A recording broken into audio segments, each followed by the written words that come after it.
Imagine telling an ancient human that you can travel 500 miles while sitting down. They'd probably laugh. Then they'd ask what kind of magic you're talking about. This morning, you probably got into a car, bus, or train without thinking twice. Maybe you even complained because traffic added 10 extra minutes. But for almost all of human history, every trip happened the exact same way, one step at a time. No engines, no roads, no maps telling you where to go. Just your own 2 feet and a rough idea of which direction looked less dangerous. Every journey was an adventure, and every wrong turn could become your last. It's easy to forget today, but transportation wasn't always about convenience. For our ancestors, it was about survival. Humans aren't the fastest animals, not even close. A cheetah could leave you eating dust. A horse would disappear over the horizon before you finish tying your sandals. Even your neighbor's dog probably wins a short race. But humans had one incredible advantage. We just kept going, day after day, mile after mile. While faster animals stopped to rest, humans simply kept walking. That's how our ancestors slowly explored the world, not by sprinting, by refusing to quit. Around 70,000 years ago, small groups began leaving Africa. Nobody had a destination. Nobody knew another continent even existed. One generation walked a little farther than the last. Their children continued the journey, and thousands of years later, humans had spread across Asia, Europe, and eventually the Americas. Imagine starting a trip, and your great-great-great-great-grandchildren are the ones who finally arrive. Walking wasn't just for exploring.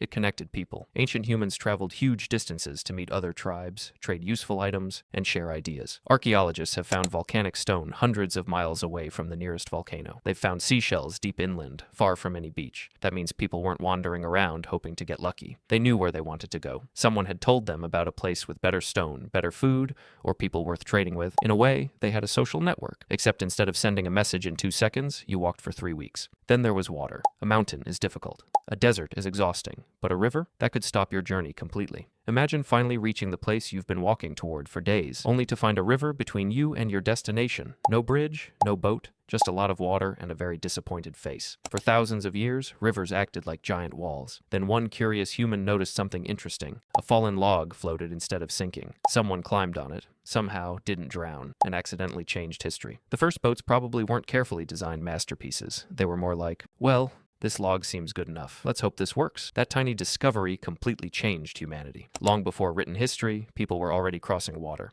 Archaeologists found ancient stone tools on the Indonesian island of Flores dating back around 800,000 years. The strange part, that island was never connected to the mainland. Even when sea levels were much lower, there was still open water to cross, which means somebody made the journey. We don't know what they floated on because wood and bamboo disappear over time. But the tools are still there, quietly telling us someone was brave or maybe just incredibly curious. Imagine paddling away from land until you can't see it anymore, without knowing if another shore even exists.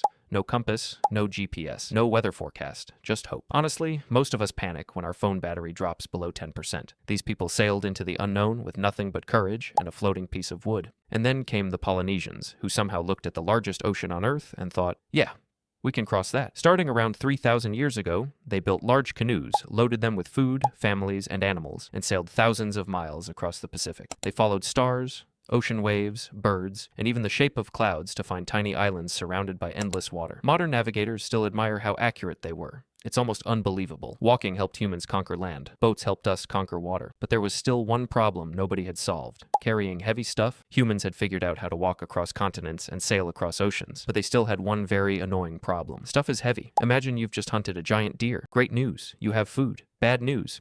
It weighs almost as much as you do. Now you have to drag it all the way back to camp. Every ancient hunter probably reached a point where they looked at a huge animal and thought, this was a fantastic idea, until I had to carry it home. So people got creative. They dragged food across the ground. They tied branches together to make simple sleds. They used long poles to carry heavy loads between two people. It wasn't fancy, but it worked. Human history is basically one long story of people saying, there has to be an easier way. Then humans discovered they didn't have to do all the hard work themselves. Dogs were the first animals to become our teammates. At first they helped with hunting and protection, but eventually people realized they could also carry small loads or pull simple sleds. Thousands of years later came an even bigger upgrade. Horses, donkeys, camels, and oxen. Suddenly one animal could carry what would have taken several people. Travel became faster. Trade became easier. Entire villages could exchange food, tools, and ideas with places that had once been weeks away. Imagine the first person who climbed onto a horse. Everyone else was probably watching from a safe distance, thinking, this is either going to make history or be hilarious. Then came one of humanity's greatest inventions, the wheel. Surprisingly, humans had been using boats for thousands of years before anyone thought of putting a round piece of wood under a cart. It sounds obvious today, but inventing the wheel wasn't easy. It had to be perfectly round, strong enough not to break, and attached to an axle that could turn smoothly. Around 5,500 years ago, people in parts of Europe and Western Asia finally figured it out. And once they did, everything changed. Heavy loads that once needed an entire group of people could suddenly be moved by one person and an animal. It's funny to think that someone probably looked at a rolling log one day and said, "Wait,